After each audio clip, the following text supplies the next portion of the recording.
제가 이런 말씀 드려서 아주 그렇습니다만 광 목사님께서 하신 말씀은 제게는 천부당만부당하고요. 제게는 맞지 않지만 여러분에게는 맞습니다. 담임 목사님 말씀을 들으셔야 됩니다. 제게는 정말 그건 안 맞는 말씀이지만 여러분에게는 정말 맞는 말씀이십니다. 이거는 진정된 우리 표현이고요. 정말 우리 양들이 그 십자가의 은혜로 풍성해져야 되고 이미 우리에게 하나님은 자신의 모든 걸 전력 질주했고 전력으로 다 투자했고 우리의 풍성함을 위해서 다 내놓으셨어요. 우리는 그리스도 안에서 풍성한 삶을 누려야 되고 승리해야 할 줄로 믿습니다. 그 통과되는 문이 십자가예요. 십자가를 통해서 하나님은 전적으로 우리 편입니다. 그러나 우리가 내가 살아서 내 동기를 가지고 있으면 내 편이 아닙니다. 하나님은 우리의 문제를 치닥거리나 해주는 설거지꾼 그런 분이 아니에요. 언제나 주권자이시고 언제나 주님의 언약 안에서 움직이시고 우리를 그 언약 안에서 계약한 대로 돌보시겠다는 거죠. 자, 학원보고마 2과인데요. 제목이 산돌과 하나님의 백성입니다. 저는 이 2과가 있으시면 펴놓으시고요. 크게 두 가지를 생각했습니다. 두 가지. 첫 번째는 이 생각을 했습니다. 저희가 모든 것은 말씀에 의해서 창조되었고, 말씀에 의해서 이렇게 기획, 창조, 유지되고 있기 때문에 내가 보는 것으로, 내 오감으로 느끼는 것으로, 내 판단으로 이렇게 해서 분별을 하는 것은 틀린 겁니다. 아무리 학문이 말아도 틀린 겁니다. 그거는. 반드시 본질은 어디 있지요? 말씀에 있습니다. 핵심과 본질은 말씀에 있습니다. 그래 우리가 문제를 해결하려 하면 반드시 빗나갑니다. 우리가 축복을 받으려 하면 그건 결코 답이 아니고 돼도 속는 겁니다. 언약의 말씀이 내게 실존으로 내 실제로 내 삶에 임해야 하는 겁니다. 아멘. 여러분의 그 말씀 임한 줄로 믿습니다. 그게 은혜입니다. 우리가 은혜 받은 거 신앙생활을 하고 있잖아요. 이 본질은 참된 뜻은 모두 다 말씀 안에 있습니다. 말씀 안에만 있습니다. 내 생각이 아니고 내 어떤 분별이 아닙니다. 말씀 안에 있는 예수가 누구시냐, 말씀 안에 있는 나가 누구냐. 오늘 본문의 베드로전서 2장 9절 말씀 안에 있는 나를 베드로전서 2장 9절에서 봐야 되고요. 이 말씀 본질을 품고 있는 말씀이 아닌 것으로 나를 이해하거나 내 주장을 내세우면 싹 다 틀린 겁니다. 그건 진리가 아니에요. 말씀이 아닌 데서 내가 예수를 나름대로 자기 나름대로 깨달으면 이것은 위험한 겁니다. 반드시 말씀에만 본질이 있습니다. 참 뜻이 있다고요. 그래서 저희가 아니라 하나님은 그냥 처음부터 마지막까지 항상 하나님은 말씀으로 자신을 드러내세요. 말씀이 아니면 안 되는 거죠.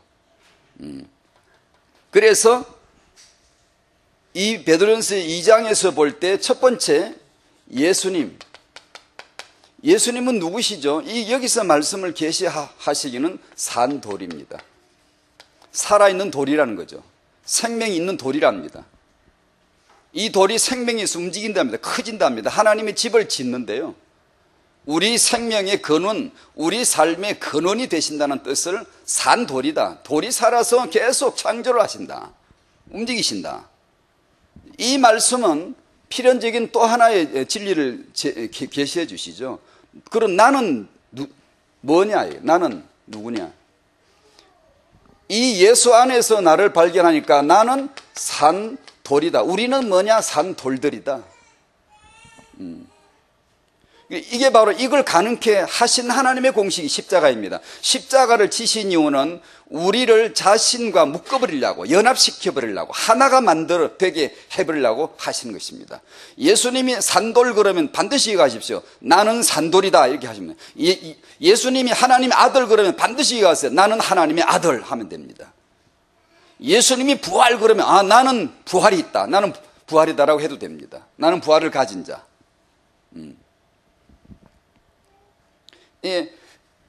예수께서 생명 있는 돌이시고 우리 또한 생명 있는 돌이 되고 이 예수님이 들어오시면 내 안에서 하나님의 집이 내 안에 지어지고 둘 셋 모이면 세이비진 교회가 지어져 가는 거예요. 생명돌이, 이 산돌이 집을 지어가는 재료예요. 1번 사람들이 버린 돌이 모퉁이의 산돌이 되신 그리스도를 믿는 자들입니다 하고 이렇게 1번이 나와 있습니다. 그래서 이 복음은 예수 안에서 나는 다음에도 또 같이 언급하고 싶습니다만 이 신앙생활이라는 게 예수 안에 내가 확실히 죽었다는 걸 먼저 알아야 되고 분명히 죽은 거거든요.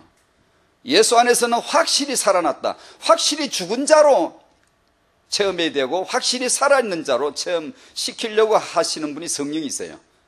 아무도 이건 모릅니다. 눈으로 귀로 마음으로 생각도 못했지만 오직 하나님이 성령으로 이것을 우리에게 보이셨으니, 성령은 하나님의 모든 것을 통달하시고 훤하게 아시고, 성령께서 내 옆에서 내 등 뒤에서 나를 품고 이거야 저거 봐봐 이렇게 지시해 주시고 마음을 툭툭 건드려 주시죠. 그러면 생각이 어쩌면 그렇게 진리를 향하는지, 하나님의 말씀으로 향하는지, 내 형편이 아니라 아이고 내 문제 해결돼야 되는데 이런 기도 안 합니다. 말씀이 내게 임하면 그 말씀을 바라보느라고 시간이 없지, 언제 아이고 내 자식 잘 돼야 되는데, 아닙니다. 그거는 진리 없어도 세상 사람 다 합니다.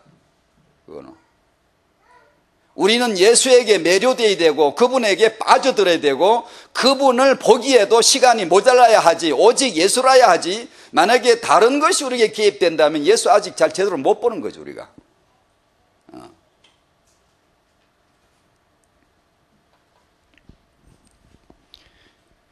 그 다음 역시 같은 이 진리 안에서의 말씀 안에서의 나, 베드로전서 2장 9절이 하도 우리에게 알려져 있고 많이 들었고 우리가 많이 마음에 새겼고 붙들은 말씀이라서 2장 9절이 이과의 본문으로 나와 있습니다. 아시죠?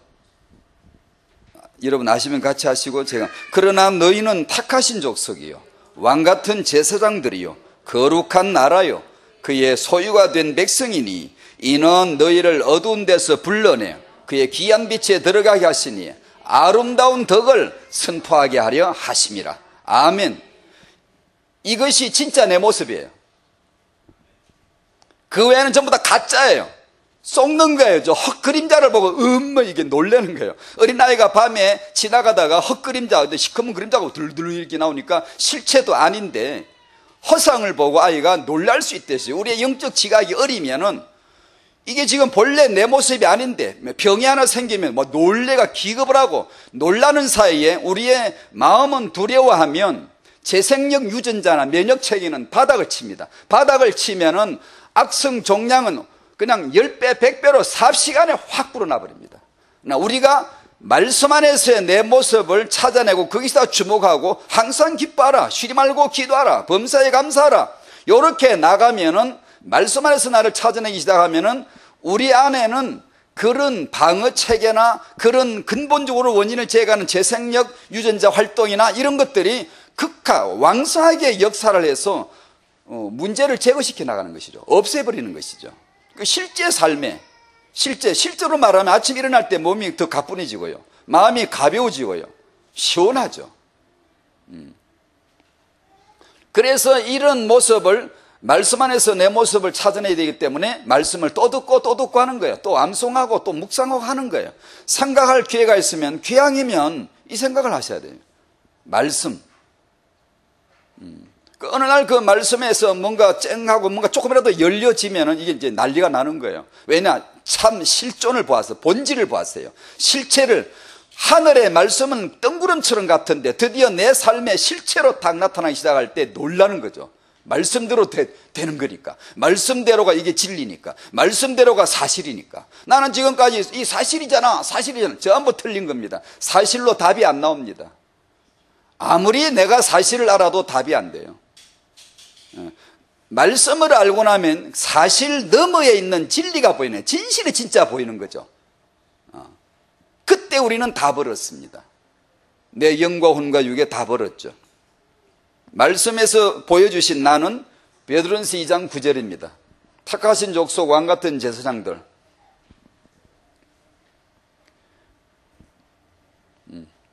이걸 우리가 말씀을 받게 되어지면 그대로 살아갈 줄로 믿습니다. 그렇게 막 훈련을 안 시켜도 이 말씀이 내게 딱 임하면 나거든. 이게 나거든요. 그리고 이걸 알게 되면 이대로 살아가게 되는 거죠. 살아가게 되는 거죠. 이걸 모르는데, 이 말씀이 열리지 않는데 우격다짐식으로 자꾸 막 이렇게 한다고 해서 막 이렇게 막 안 되는 거예요. 이건 이 정말 성령으로 말미암아 보여주시는 하나님의 영요 진리의 말씀이기 때문에 여러분이 영으로 은혜를 받으셔야 되고요. 단지 그냥 맹숭한 그냥 내 지정의로만 바삭하게 판단하는 걸로는 절대 은혜가 안 됩니다. 이해를 해야지만 이해를 넘어서 체험으로 가야 되는데, 변화로 가야 되는데, 그것은 하나님의 영이요 생명의 말씀이 내게 탁 와서 사뿐히 앉을 때 화라산처럼 뭐가 일어납니다. 역사가 일어나요. 믿음의 역사가 일어나는 것이죠. 우리는 예수 안에서 산 돌이랍니다. 우리는 예수 안에서 택하신 족속이요 왕같은 제사장 거룩한 나라요 그의 소유된 백성이고, 우리 삶의 기능은, 우리가 해야 될 사명은 그의 귀한 빛에 들어가게 하신 자의 아름다운 덕을 선포하려고, 그것 때문에 아이를 키우라고, 그것 때문에 퇴행하라고, 그것 때문에 신앙생활이 있는 거라고 하신 것입니다. 그리고 나서 이제 2번, 3번은 이제 우리의 이제 삶을 터치를 해주세요. 말씀이. 이제 이런 우리 자신을 본질을 알고 나면 거기서 이런 삶이 나오는 거죠. 이제 예를 들면 육체의 정욕을 제어해라, 행실을 선하게 가져라. 이런 말씀의 본질은 여기 있는 겁니다. 만약에 이걸 우리가 체험하지 아니하고 선하게 살려고 하면 그는 뿌리 없는 종교입니다. 그냥 그거는 인본주의입니다. 인본주의. 하나님은 거기에 응답하지 않습니다. 오직 하나님의 종과 같이 하라. 언제는 왕같은 제사장이라고 해놓고 이제는 하나님의 종이라고 말하지 않습니까? 예, 우리가 종입니다. 종처럼 살아야 되고 복종해야 되고 섬겨야 되는 거죠. 이렇게 하면서 우리 삶을 구체적으로 다루어 주세요. 사환에게, 그 다음에 3장 넘어가면 아내들에게 이렇게, 남편들에게 이렇게 말씀을 해주세요.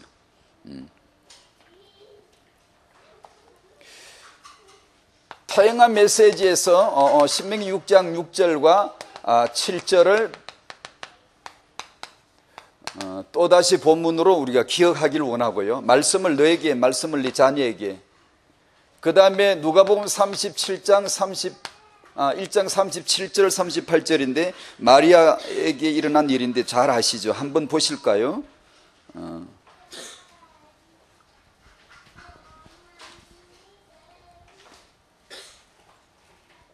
누가복음 1장 37절 38절 너무나 잘 아시는 내용인데, 천사가 마리아에게 예수님을 잉태할 것이다, 하나님의 아들이다, 잉태하고 출산할 것이다 라고 메시지를 줬지만 마리아는 선뜻 내키지를 않았어요.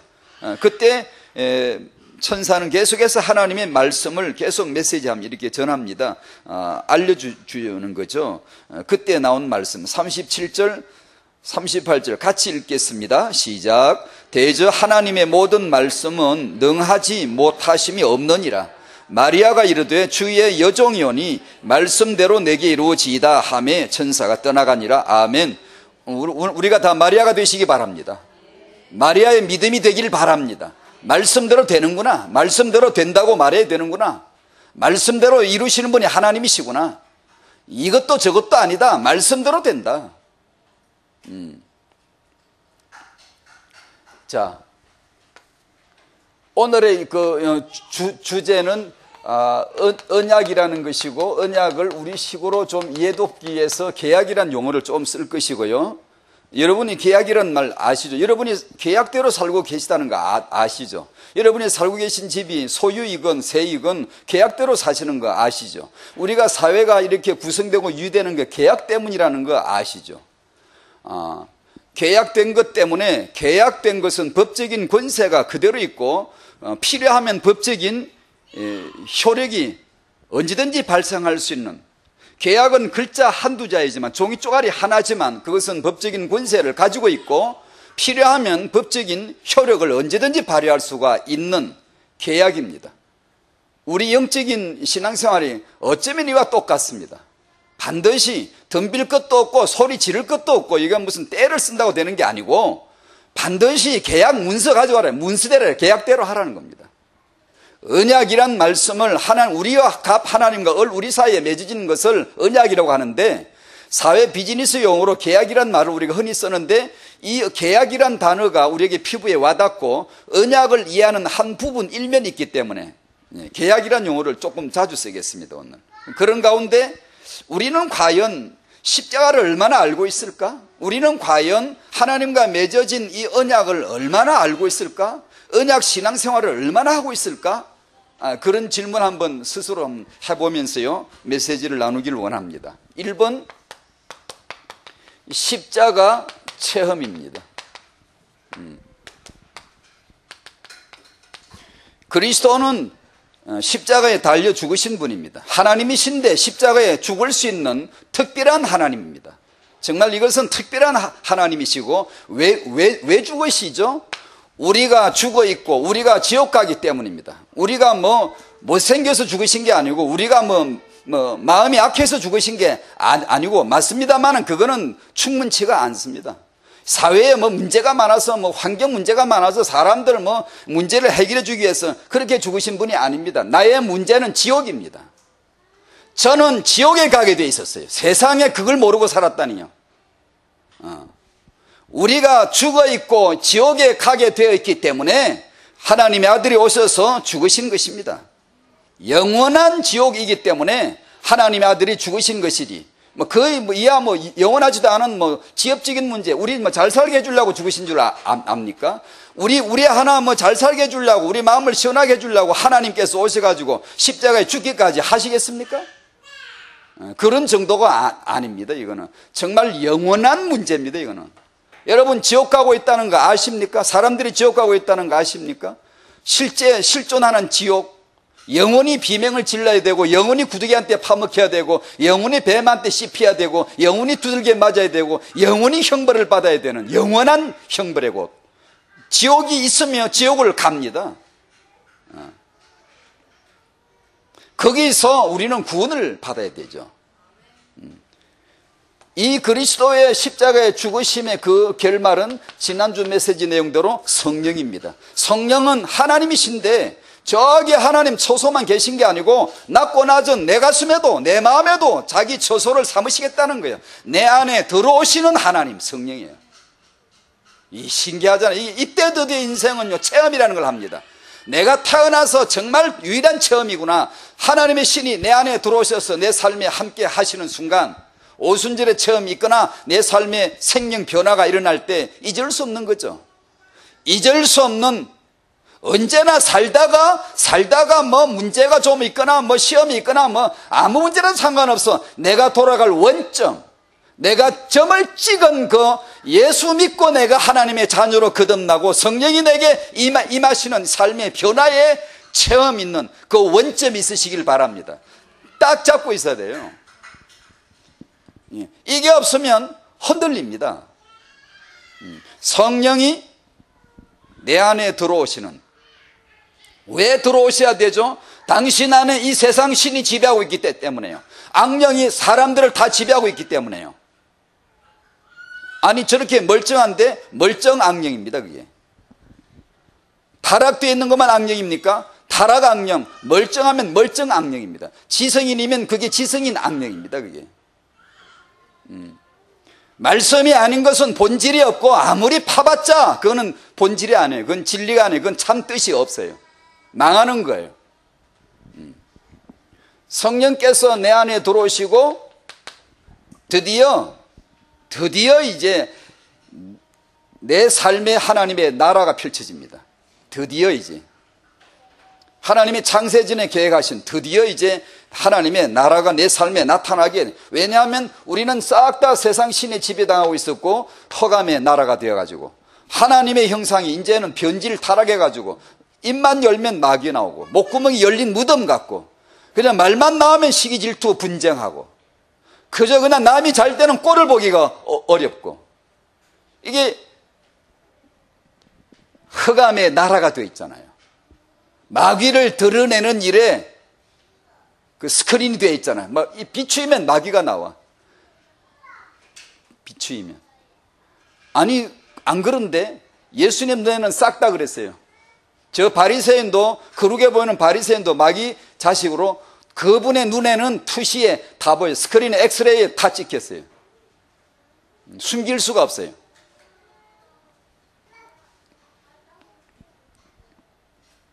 사람이 지옥 가는 것은 예수께서 십자가 지셨다는 걸 모르기 때문이고, 우리가 신앙생활을 우리 갈짓자로 하면야 하면 아무것도 아닙니다. 아무것도. 우리가 무슨 실력이 모자라서가 아니라 내가 십자가에 못 박혔음을 모르기 때문입니다. 인정하지 않기 때문에요.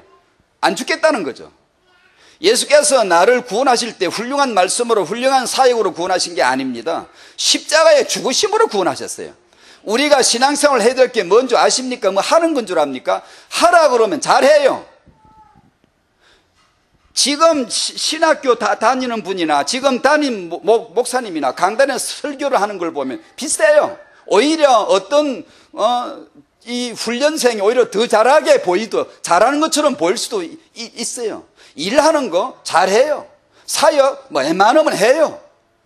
하는 게 그렇게 중요합니까? 진짜 중요한 게 뭔 줄 아시나요? 죽는 겁니다. 죽는 거는 싫어요. 왜 싫죠? 예수 그리스도 안 믿는 거예요. 이유 없어요. 맞아요.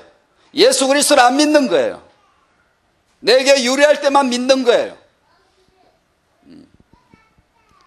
잘 하는 것이 중요한 게 아니라, 우리가 신앙생활을 잘 하는 것도 중요하지만 그것은 반드시 그리스도와 함께 죽었음을 전제할 때 그것이 가치가 있는 것이지, 내가 죽지 않았는데 그것은 잘하는 게 아닙니다. 그거는 비수입니다. 그건 독입니다. 독. 나는 공작새처럼 날개를 펴기 전에 몸뚱아리는 이만해가지고 날개를 이렇게 키워가지고, 그게 우리 자아거든요. 그래서 우리가 신앙생활을 잘 하다가도 이제 제대로 무슨 일이 있어가 십자가 지기에 딱 맞는 기회가 오면 그때 싹 피해버립니다. 앉아요. 하는 건 잘해요. 시키는 건 해요. 다 잘해요. 자기가 죽지 않는 한 잘하는 거예요. 그러나 정말로 죽어야 될 때가 딱 닥치면 그거는 희한하게 딱 피하려고 합니다. 내 육이. 나에게 그 육이 있어요. 육이요. 우리 이걸 알고 있어야 됩니다. 아멘. 2번, 하나님의 언약을 체험하는 거예요.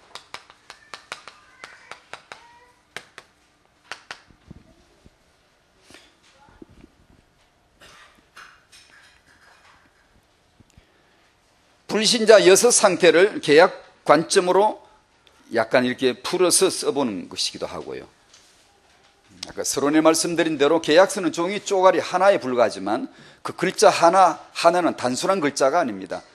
필요하면 글자가 살아서 튀어나옵니다. 움직입니다. 그것이 법적인 권세가 있어요.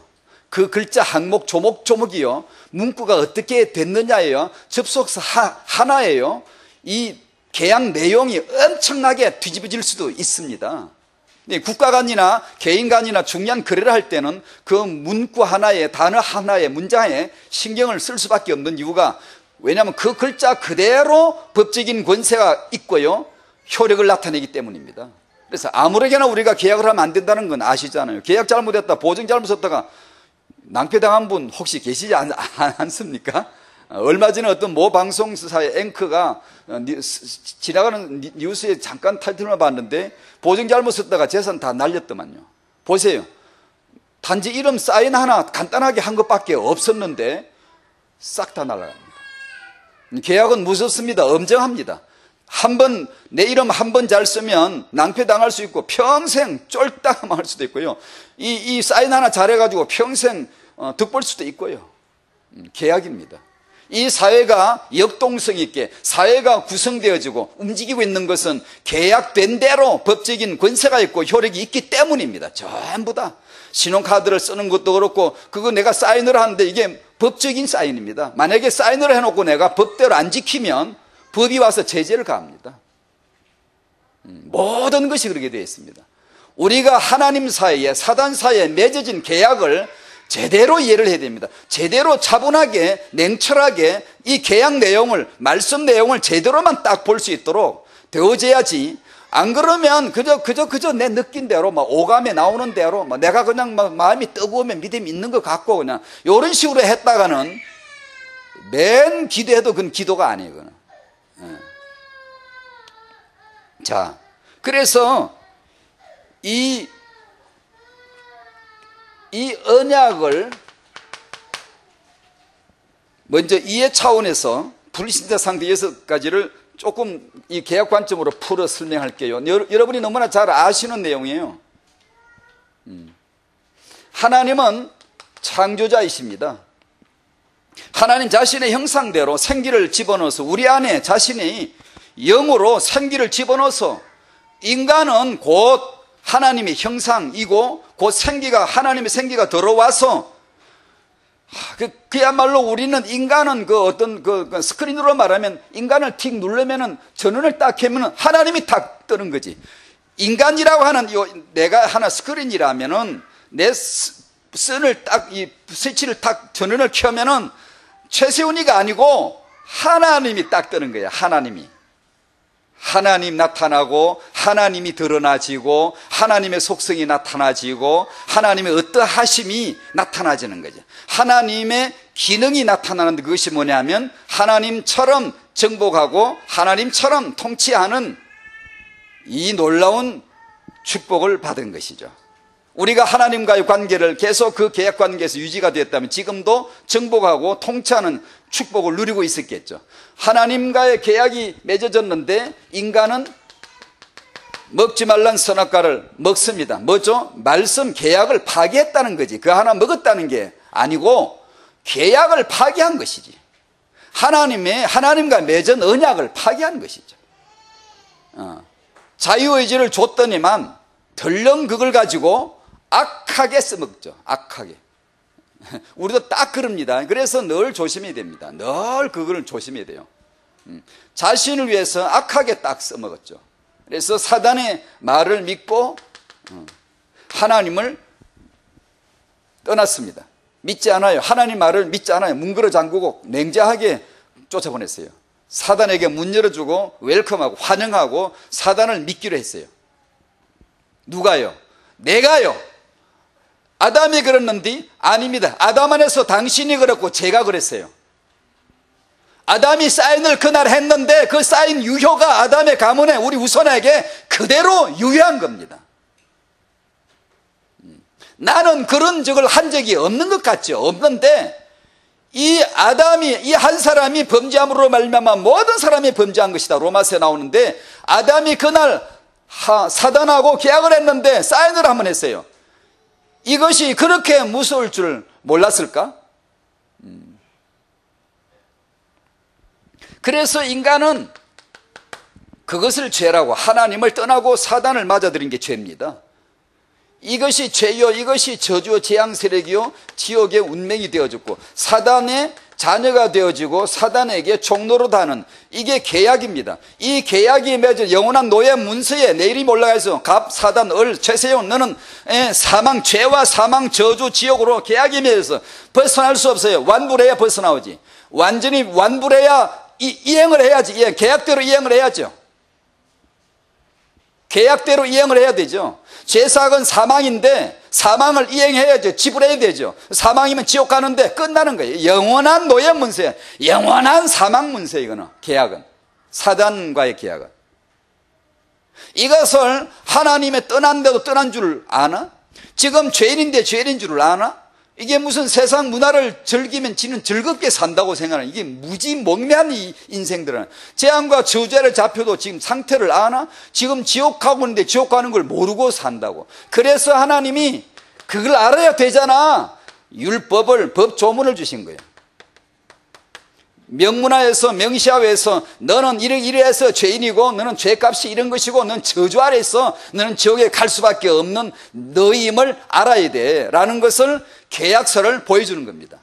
율법입니다. 바로 그게. 죄를 죄로 깨닫게 하려고. 왜냐? 죄를 죄로 안 깨닫고 살거든. 죄가 얼마나 무서운 것인데 이 계약은 반드시 대가를 치러야 되는데 사람들은 그냥 예사로 생각하고 사는 거거든. 예사로 생각해요, 죄를요. 그래서 율법이 무섭게 등장하는 겁니다. 그게 뭐 무섭게 우리를 내리치려고 그런 게 아니라 정말로 구원하시기 위한 깨달음입니다. 알아야 될 거 아니에요. 그래서 우리에게 주어진 것이 율법입니다. 영혼 육신의 지옥까지, 우리 후손까지, 불신자 여섯 상태 후손까지 쫙 이어집니다. 벗어날 수가 없죠. 못 벗어나죠. 왜냐, 이건 이행할 수가 없는데, 그 값을 치를 수가 없는데, 죄값을 내가 치를 수가 없는데, 사단은 완전 범죄죠. 완전 정복이죠. 아담이라고 하는 한 인간의 이 조상, 딱 붙들고 인류와 계약된 이 죄와 사망 저주의 계약서를 하나 딱 들고 사단의 권세입니다. 이게 죄의 율법은. 로마서 갈라디아서 읽어보십시오. 그게 딱 나옵니다. 완전 범죄죠. 절대 누구도 풀 수 없어요. 이 채무 관계를, 이 계약 관계를 해결할 수가 없어요. 죄는 사망인데, 저주인데, 지옥인데 누가 풀겠습니까? 아무도 풀 수 있는 인간은 석가도 안 돼, 공자도 안 돼. 이건 인간이 할 일이 아니에요. 이건 못해. 우리 한계를 넘어간 거예요, 이거는. 모든 사람이 하나님의 영광을 떠났어요. 하나님을 떠났어요. 죄인이 됐어요. 하나님 영광이 이룰 수가 없어요. 죄삭은 사망이요. 그걸 치를 수가 없는 거예요. 마귀 쪽에 보면 아주 쾌재를 부른 거죠. 완전 범죄죠. 완벽한 거죠, 이게. 완벽한 거예요. 이 어려운 문제를 풀 수 있는 자가 없어요. 하나님도 역시 풀지 못한다고 해야 되나, 이게? 못한다고 그러면 신학적으로 문제가 있나? 하나님의 법으로 이게 안 돼요. 안 되죠. 왜냐하면 율법이 하나님의 법인데, 이 율법으로 우리는 죄로 묶였고 심판받아야 되는데 어떻게 풀죠? 안 되죠. 사단 쪽에는 정말 횡재를 만난 거죠. 소유권자예요. 나의 소유권자예요. 주인이에요. 주권자예요.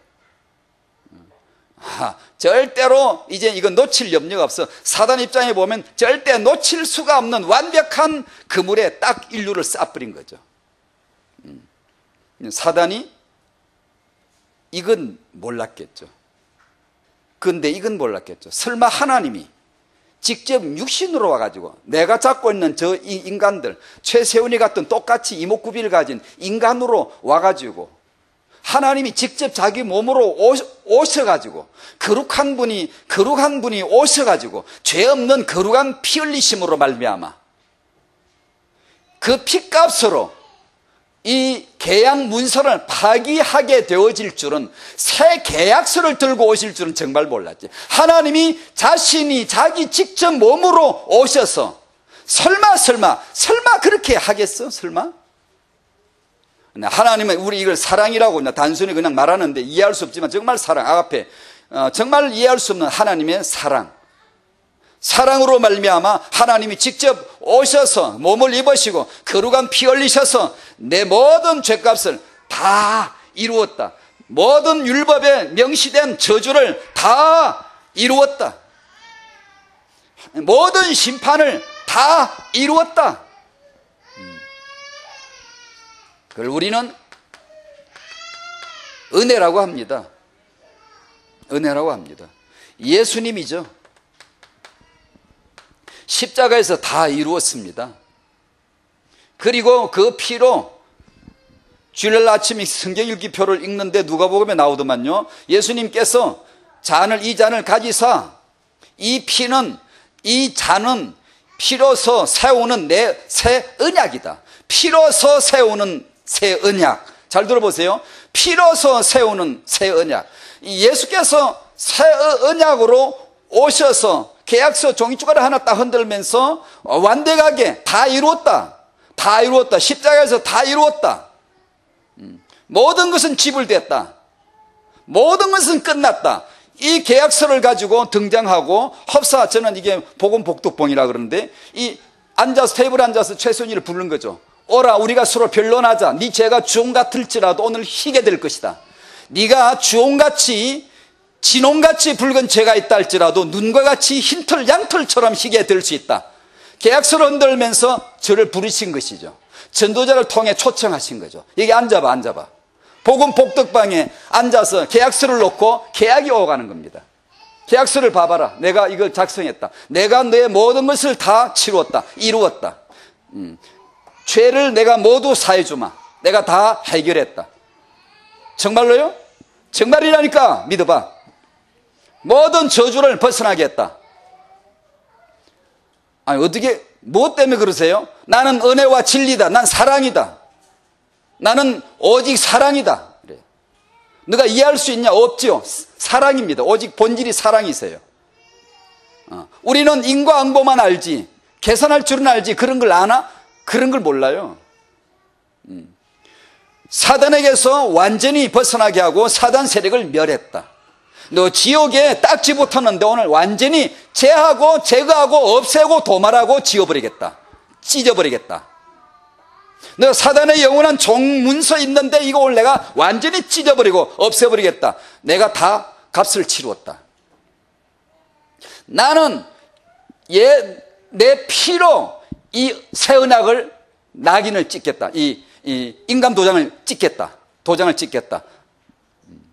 너가 오늘 이 모든 것을 너의 것으로 가질 수가 있다. 계약을 하자. 그럼 내가 뭘 해야 되는데요? 난 이것을 가질 만한 아무런 자격이 없는데요. 내가 재산을 다 팔아봤자 이걸 살 수 없는 건데요. 이게 말이 됩니까? 말도 안 되는 말들만 전부 적어놓고 영원한 문제 해결을 이게 다 나와 있는데 나의 영원한 문제가 다 이게 해결되어 있는데 도대체 내가 어떻게 해야 됩니까? 아무것도 하지 마라. 하라고 하는 게 아니다. 나의 본심을 이해하고 나의 진심을 너가 이해해야 된다. 네 마음을 다하고 네 스스로 살아왔던 거 하나님을 배척하고 마귀 주인 삼았잖아. 너 회개하라. 그리고 이 모든 것을 이루신 주 예수 그리스도를 오늘 네 마음에 영접해라. 네가 할 일은 믿는 것 하나밖에 없다.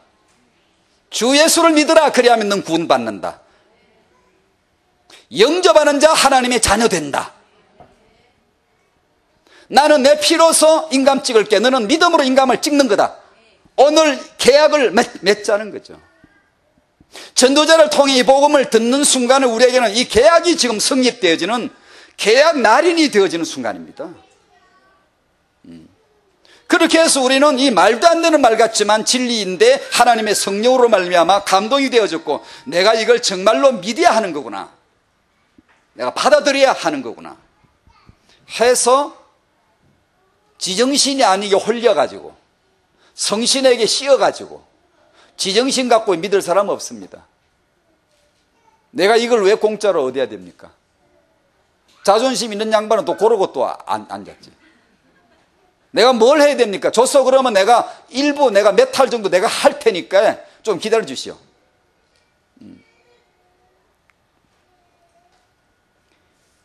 이 놀라운 하나님의 은혜를 단지 믿음으로써 말미암아 하나님과 나 사이에 계약이 탁 맺어진 겁니다.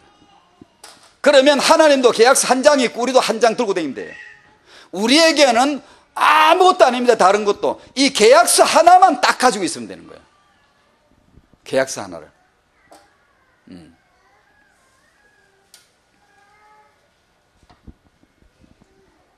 그럴 때 우리 안에는 하나님의 영으로 말미암아 그분의 나라가 이루어지고 하나님의 계약 내용대로 하나님이 이행하시게 되는 겁니다. 성경 말씀은 싹 다 계약입니다.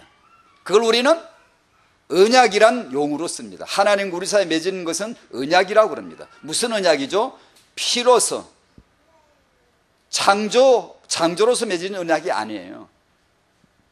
예수님 자신의 피로서 날인을 친 절대로 지우지 않는 보혈이요, 절대로 아무리 검사를 해도 위조가 아닌 이건 진실이요, 은혜요, 진리요, 영원한 하나님의 자기 피로 인감 도장을 찍은 계약입니다. 이걸 우리는 믿어야 되는 거예요. 이 말씀을 믿어야 되는 거예요. 메시지가 나오면 이 계약의 언약의 말씀을 잘 들어야 하는 거예요. 당신의 육은 이걸 듣기를 거부할 때가 있어요. 내 육은 이 말씀대로 복종을 하고 싶지 않을 때가 간간히 나와요. 육이 툭툭툭 튀어나올 때 있어요. 그것을 내가 내 육신을 쳐서 복종하게 하면 이란 뜻이에요. 내가 육으로 가는 게 아니라 육의 생각은 하나님과 원수가 되는 거야. 육은 사망이야. 내가 영으로서 몸의 행실을 죽여야 돼. 이 몸을 죽이란 말이 바디예요. 그게 아니요. 당신은 옛자, 육으로 생각하고 자기 고집으로 나가려고 하는 이것을 죽여야 된다는 거예요. 그래야 산다는 거예요. 그러면 내가 느낌이나 내 고집이나 내 판단이 아니라 난 이렇게 생각하는데 그게 아니고 계약서에 뭐가 돼 있냐고. 계약서에 그 말씀대로 가자. 그게 우리 성도의 포럼이고 분면입니다. 네 사정도 있고 내 사정도 있지만 그게 아니고 우리는 이 계약된 언약된 말씀대로 가자. 그게 메시지고요. 그게 우리의 군면이고 포럼이죠. 예를 들면 베드로전서 2장 24절에 7이 나무에 달려 그 몸으로 우리 죄를 담당하셨으니 아멘. 이런 걸 이제 잘 봐야 되는 거예요. 이게요. 이런 걸 눈이 뚫어지게 레이저처럼 쏴야 돼요. 종이가 찌를 정도로 탈 정도로 봐야 돼요.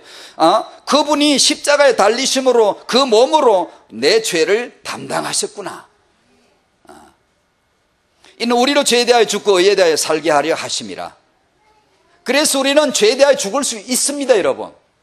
여러분을 괴롭히는 어떤 죄가 있나요? 주를 의지하면 이길 수 있고 승리할 수가 있습니다. 의로 살 수가 있습니다. 이미 의의 인이 찍혀 있고 의롭게 살아갈 능력이 성령으로 주어지는 겁니다.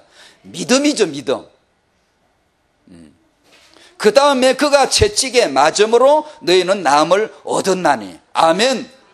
이런 계약된 내용을 자세히 보는 겁니다. 전에 말씀드린 대로 미울러는 기도의 사람이라는 것은 제가 볼 때는 틀린 평가예요. 기도 시간 별로 없었습니다. 우리가 아는 기도 시간은 별로 없어요. 별로 하지 않습니다. 뭘 하죠? 계약서를 늘 들고 다닙니다. 어떤 문제가 터지면 이 문제를 다룰 하나님의 언약이 뭘까? 계약된 내용이 있을 텐데 하고 계약서를 펴고는 그걸 늘 찾습니다. 그거 찾는 일에 시간을 보냈지 우리가 말하는 기도 시간을 보낸 사람이 아닙니다. 자신 그런 관련 책을 읽어보시면 나옵니다.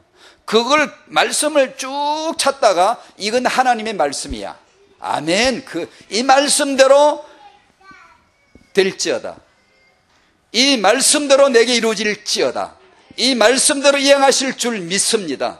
그 말씀을 그대로 낭독하고 읽고 붙들고 그대로 이행하실 줄 믿습니다. 오늘 덮어놓고는 뒷다니면서 계속 마음으로 이제 그 언약을 계약을 상기하는 거죠. 하나님에 들려드리고 자기 마음에 확인시키고 이 말씀대로야. 말씀대로 되는 거야. 말씀대로 성취하실 하나님이야. 난 그걸 믿어. 그 믿음이 그 의탁이 있었던 것이죠. 그것이 우리가 지금 갖고자 하는 겁니다. 우리가 정말 배우고자 하는 게 그 믿음이에요. 그러면 겉보기는 별로 기도를 안 해요. 그냥 마음속으로 계속 기도를 하겠죠. 하는데 무슨 기도를 하죠? 그 언약을 상기하는 거죠.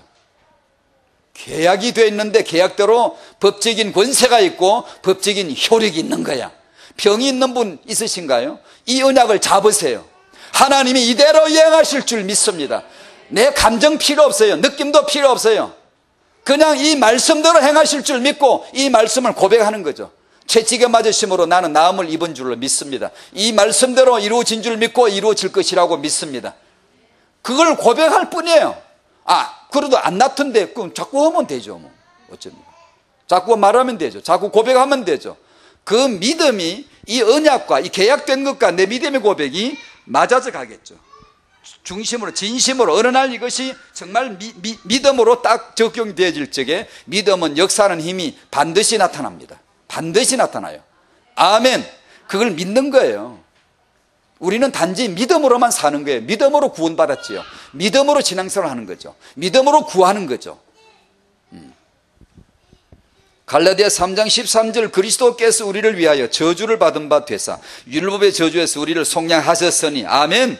율법의 저주 우리에게 없습니다. 마음에 어두운 거 그늘진 거 다 몰아 나가시기 바랍니다. 당신의 마음에 어두운 거 육의 요소들 예수 이름으로 다 떠나게 되시기를 축복합니다. 율법의 저주 우리 거 아닙니다. 내 육신의 정신에 율법의 저주 나타나면 예수 이름으로 몰아내시길 바랍니다. 하같이 밝게 사셔야지 마음에 어둡게 자꾸만 잡히고 우울에 잡히고 자기 육체에 자꾸 문제를 용납하고 언젠가 그런 내용을 말씀드렸는데 참 그런 신기한 것도 아니고 이런 게 이게 다니면 마음으로나 내 육으로나 병으로나 이게 묻어오는 게 있다는 걸 알았습니다. 저는 그런 세계를 말하거나 이런 그 체험을 말하는 그런 사람이 신앙 스타일이 아니었고요. 아닙니다. 다만 신앙생활을 하다가 드디어 알았어요. 스스로요. 스스로 한 건 아니고 이 은혜 안에서 이해가 되어졌어요. 이게 다니면 사회생활을 하고 다니면 여러분의 마음이 영향을 받습니다. 사회 구성원 속에 대인관계에서 어떤 사안으로 인해서 마음에 영향을 받는 게 마음에 들어옵니다. 허감입니다. 세상 신이 그런 걸 통해서 당신의 마음을 노리고 있어요. 예수의 이름으로 감사함으로 기뻐함으로 기도함으로 쫓아내시기를 바랍니다. 나는 예수 이름으로 난 하나님의 아들이다. 난 왕같은 제사장이야. 내가 예수 이름으로 명한다. 내게서 떠나갈지어다. 병도 육신의 어떤 병도요 구체적으로 어떠한 지점이 아프면서 그럴 때가 있더라고요. 물론 나만 그런 건지 모르겠는데요, 나중에서 알았어요. 이것이 묻어온다는 걸 알았어요. 이런 말이 이해가 될는지 모르겠는데 내 경험은 그래요. 그래서 언젠가 그냥 늘 일상으로 하는 기도니까 마음에 딱 느껴지기를 이럴 때 예수 이름으로 명예되겠다는 생각이 들더라고요. 그래서 밥 먹는 시간에 앉아가지고 딱 마음을 잡고 예수 이름, 완전하신 이름, 완전하신 언약 다 이루신 이름, 예수 이름으로 명하노니 내게서 가라 그랬더니 가더라고요. 그래서 내 생각이 그럼 만약에 내가 이걸 안 했더라면 이 마음의 정세나 이 몸의 어떤 징후가 난 원래 이렇게 아팠지 않아, 원래 내가 이렇게 아픈 거잖아 라고 어느 날 가면 이제 그렇게 될 거 아니에요. 나한테는 원래 이런 게 있었어, 아파, 나는 원래 이런 게, 이런 식으로 뿌리를 내리겠구나라는 걸 느꼈어요. 그래서 매일 예배를, 매주 예배를 이렇게 주 예수 그리스도와의 관계 속에 예배를 잘 들으시고 빛이 충만해야 되고, 이 언약의 계약의 말씀대로 율법의 저주 내게서 떠나가라. 신명기 28장 15절에서 마지막 절, 길기도 길어요. 늘어지게 길어요. 68절까지 늘어지게 길게 저주가 나옵니다. 그 모든 저주를 예수께서 속량하신 줄로 믿습니다. 그게 우리 거 아니에요. 이제 예수의 피값으로 속량하세요. 피값 주고 다 바꾸어버렸어요. 골로새 2장 14절, 우리를 거스르고 불리하게 하는 법조문으로 쓴 정서를 지우시고 제하여 버리시고 십자가에 못 박으시고, 아멘. 법조문으로 쓴 거 여기 나오잖아요. 싹 다 없애버렸어요. 그게 예수 믿는 거고 그게 계약 내용입니다. 그걸 언약이라고 그래요. 언약대로 누리시기를 축복합니다. 이번에 그래서 이 체험이에요. 언약대로 됩니다. 같이 합시다. 언약대로 됩니다. 언약하신 대로 됩니다. 말씀대로 됩니다. 계약서대로 됩니다. 아멘. 우리는 주 예수님의 피로 계약된 자들입니다. 아무도 도전 못하는 피입니다. 예수의 피, 이 피로 말미암아 계약이 되어 있어요. 하나님이 찍은 피입니다. 도장을 찍은 거예요. 언약대로 됩니다. 이 언약대로 절대로 이건 부도나는 법이 없어요. 이해 안 하는 법이 없단 말이에요. 그래서 우리에게 성령이 오늘도 뭐라고 작업하실까요? 믿음을 가져라, 믿어라. 자꾸 믿음을 갖게 하시는 거예요. 언약하신 대로 이룰 것이니 아무나 그 언약 잡을 수 있네. 내 주와 맺은 언약은 영불변하시니. 아멘. 그런 찬송을 부르세요. 그런 찬송을 자꾸 부르세요. 그것이 진리입니다. 정말을 말합니다. 나머지는 틀린 겁니다. 하나님이 나를 도우실까? 틀린 생각입니다. 하나님이 내 문제를 관여하실까? 틀린 얘기입니다. 우리가 자녀 축복을 받으려고 신경 쓰지 말고 이 언약에 신경을 쓰십시오. 계약이 되어 있습니다. 계약이. 성도의 후대가 누구냐? 계약이 되어 있는 것을 보셔야 됩니다. 그러면 내 주와 맺은 언약은 영불변하시니, 이걸 나와 내 자식이 둘이 앉아서 목청껏 노래를 불러대야 되는 겁니다. 언약대로 되는 게 렘넌트지 실력대로 되는 게 아닙니다. 렘넌트 7명이 실력대로 됐나요? 언약대로 됐지. 그러면 우리가 언약을 받아야 되고 언약을 아이들에게 줘야 되지. 이것이 태영아 오늘 말할 수 있는 육아입니다. 바로 3번 자녀 축복이죠. 부모에게 이 언약이 새겨져야 되겠죠. 당연하지 않습니까? 지금 언약을 지금 설명했는데 하나님이 뭘로 말씀하시겠어요? 이 말씀을 네 마음에 새기라 하시겠죠. 아멘이죠? 맞죠? 맞잖아요. 이 말씀을 네 마음에 새기라 맞잖아요. 이 계약된 말씀을, 이 계약서를 네 마음에 가져라는 거예요. 그리고 이 자녀에게 이 말씀으로 강론함으로 이 말씀으로 키우라는 게 당연하진 말씀이잖아요. 이제 이러고 보니까 이 설명을 두고 보니까 너무나 맞잖아요. 이게요. 그래서 이 임신 중에 이 강론, 부모가 자기 자신에게 스스로 말씀 강론을 하는 거죠. 자녀에게 말씀 강론은 신명기 6장 7절에 집에 앉았을 때든지 길을 갈 때든지 누워있을 때든지 일어날 때든지 이 말씀을 강론할 것이며 임신 중에도 말씀 강론을 타야와 엄마가 아빠가 짝이 돼가지고 강론은 짝을 표현 질문과 대답 대화를 이야기를 하니까 우리 이걸 한국에서는 태교라 하는데요. 임신 중에 타야와 더불어 하나님의 말씀을 같이 나누는 거죠. 자꾸 기왕이면 더 많이 말하는 거죠. 많이 말하는 거죠. 그래 여성들에게는 이 많이 말할 수 있는 기능이 장점이 주어지는 것 같아요. 여자인데도 말이 적은 사람은 굉장히 좀 고치세요. 2번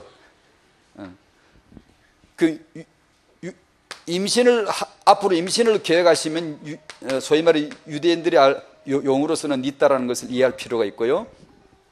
그들은 임신하면 병원에 가서 진단받으면 가장 가까운 병원의 보건소에 통지가 돼가지고 의사 관리 아래 들어가더라고요. 임신 중 생활 몇 개월째 뭘 먹고 어떤 운동을 하고 뭐 그런 걸 하라고 관리를 하더라고요.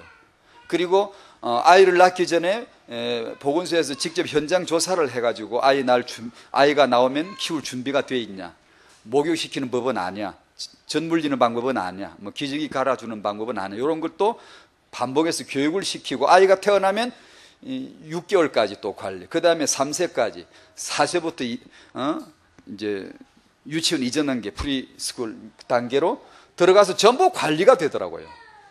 그 기간 동안은 그들은 우리가 하는 인지학습은 거의 없고요. 그 유대인 교구놀이 있으면 게임하는 거, 뭐 교구제를 가지고 어울리기, 사회성, 대인관계 이런 쪽에 이제 아이들을 공동생활 경험을 시키면서 프로그램이 되어 있더라고요.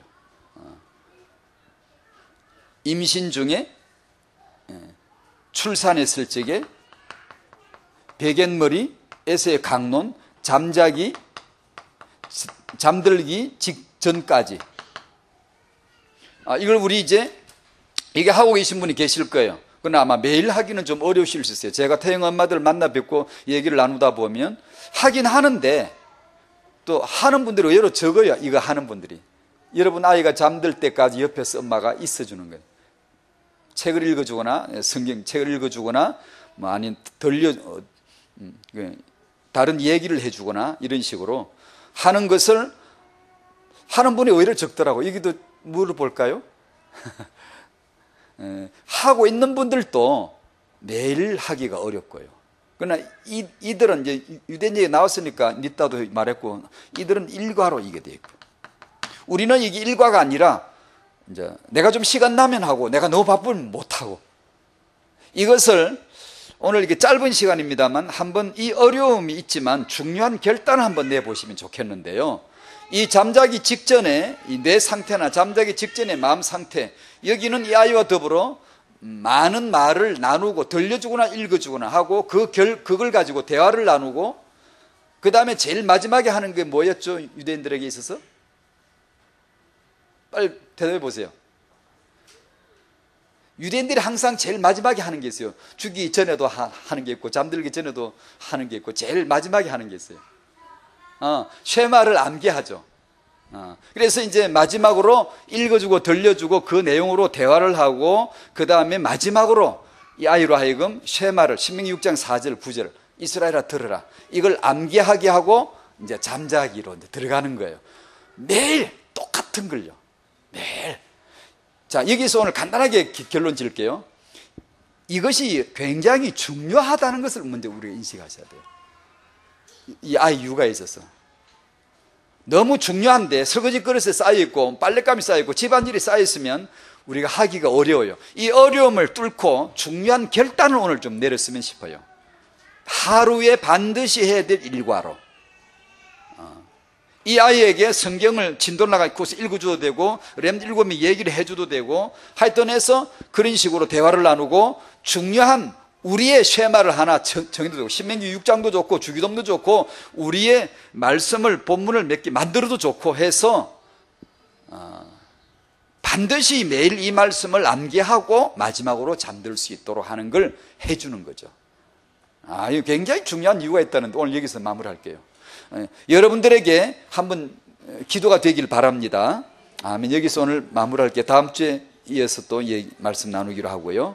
감사합니다. 기도하겠습니다. 하나님 아버지, 언약을 이해하게 하여 주시옵시고 이해를 넘어 체험되어지게 하시고 우리 삶에 언약된 삶, 언약 신앙이 되게 하여 주시옵소서. 언약의 말씀으로 내 자신에게 새기고 후대에게 먹일 수 있는, 양육할 수 있는 양육자 부모가 다 되게 하여 주시옵시고 그런 조부모가 되게 하여 주시옵소서. 예수님의 이름으로 기도하옵나이다. 아멘.